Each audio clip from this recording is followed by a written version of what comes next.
بسم اللہ الرحمن الرحیم۔ ترکوں سے جنگ۔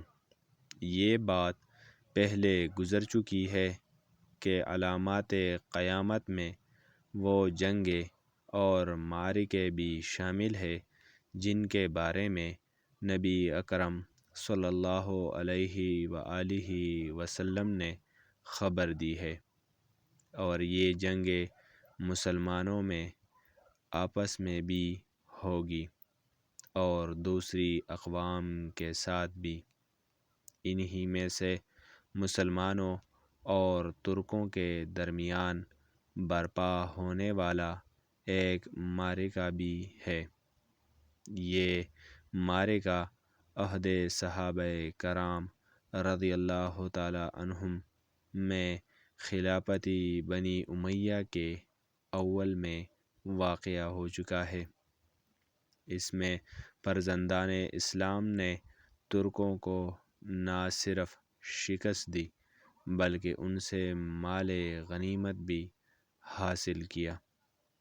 حضرت ابو ہریرہ رضی اللہ تعالی عنہ بیان کرتے ہیں کہ رسول اللہ صلی اللہ علیہ وآلہ وسلم نے فرمایا، قیامت اس وقت تک قائم نہ ہوگی جب تک تم چھوٹی آنکھوں والے، سرخ چہروں والے، چپٹی ناک والے ترکوں سے قتال نہ کر لو۔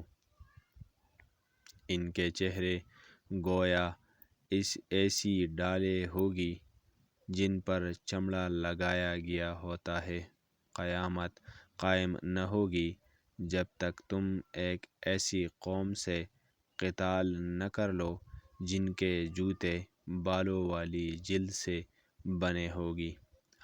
حدیث میں بیان کیے گئے لوگوں سے مراد وہ تاتاری منگول ہے جنہوں نے 656 ہجری بمطابق 1258 عیسوی میں متعدد اسلامی ممالک میں تباہی پھیلا دی اور بے شمار لوگوں کو خاک و خون میں تڑپا دیا، مگر بالآخر حکمت الہی کا تقاضا یہ ہوا کہ یہ لوگ اسلام قبول کر کے امت اسلامیہ کا حصہ بن گئے۔